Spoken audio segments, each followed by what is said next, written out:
Welcome everyone to the 24th Annual Fringe Festival Talk Show!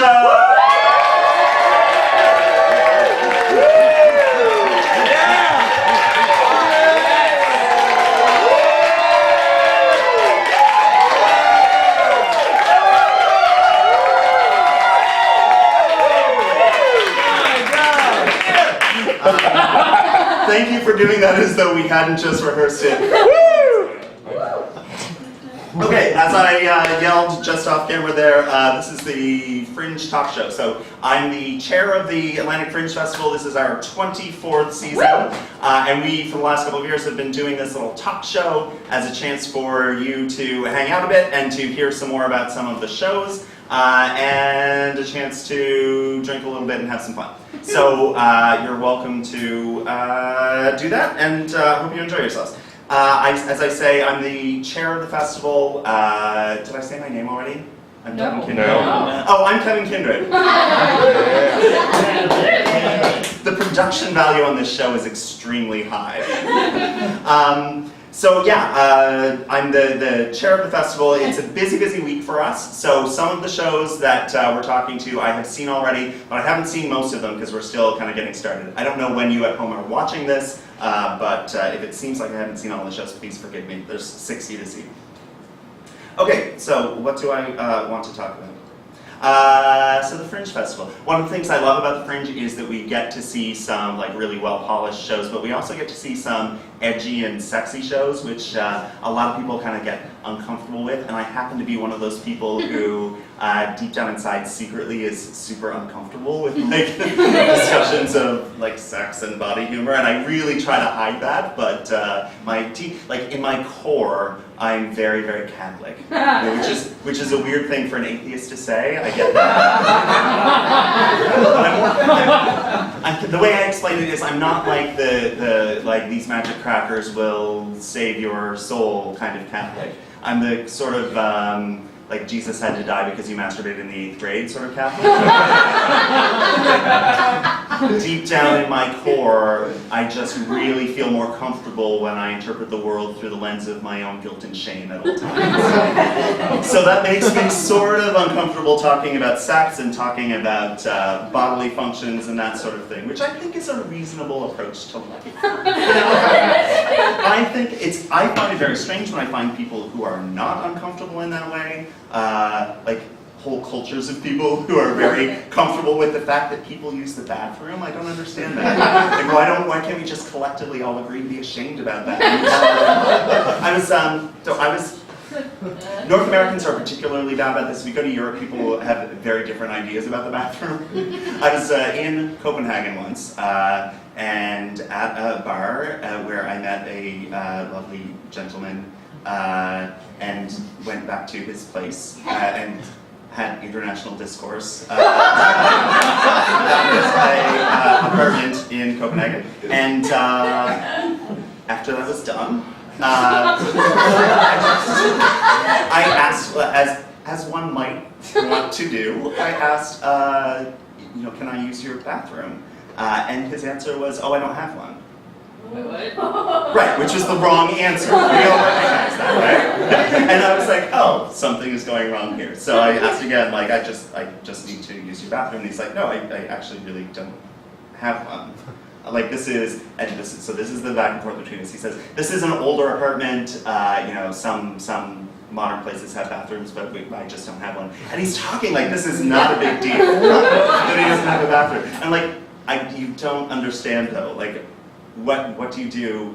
Because I think, okay, maybe it's like there's a common bathroom, that would be weird, it's not Soviet Russia, but who knows. And it's like, where do you go when you need to use the bathroom? And he looks puzzled, like, well, I could, there's a bathroom where I work, and my parents' house, they have a bathroom. And like, please don't tell me you go to your parents' house whenever you need to use the bathroom. He then says, well, I have a sink. Oh my God. Right, which I remember because the way to where we did the international discourse passed through his kitchen, so I recall there being a sink in the place. And I'm like, that is also the wrong answer. So he says, he looks at me like really confused, and he says, like, do you need to take a bath? And I say, no, I need to use the bathroom. Like a normal, and at this point I'm like, is this, like, do only North Americans use the bathroom? And is that shut from the rest of the world? And suddenly a light goes off and he says, oh, do you mean the toilet? Because that is a culture where people are comfortable calling the room in which you go to the bathroom the toilet. Which is disgusting. I mean, not compared to the fact that I was probably about 30 seconds away from climbing on top of this guy's kitchen counter to use the bathroom. But yeah, so there's my deep-rooted shame issues. So, there we are. On that note, I'd like to introduce you to some Fringe theater artists. So we have 4 shows invited as guests on the show tonight. And with no further ado, I will invite up the first of our artists, Jane Kansas. Please join us, Jane.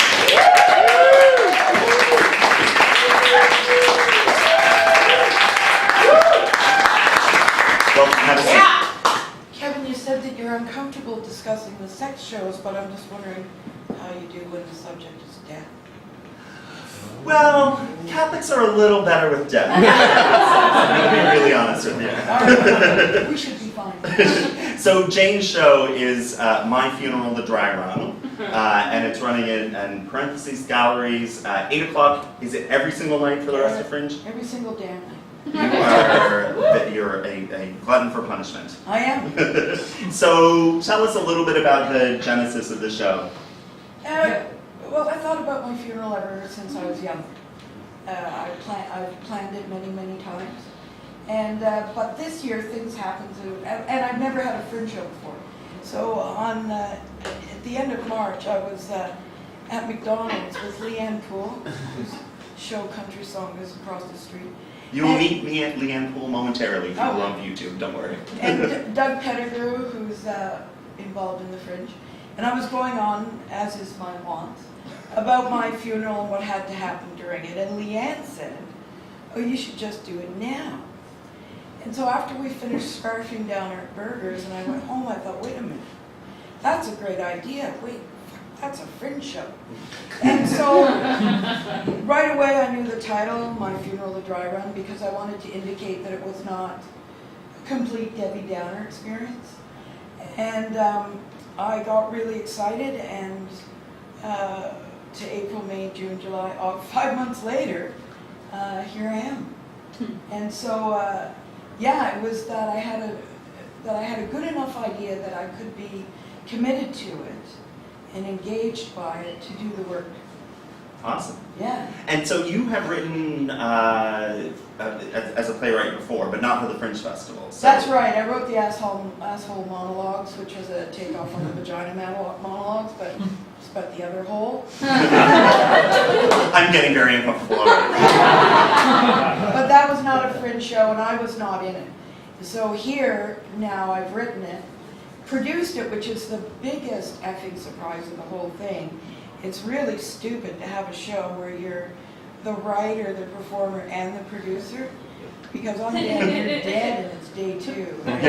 There's a lot of Fringe artists in the audience, and you're getting a lot of nods. Because I didn't realize that it would be really nice to have someone else producing it, which means doing all of those 10,000 little shitty little things you have to do. Anyway, so yeah, this is my first time. I've done a little bit of performing work, but I've never had the chance.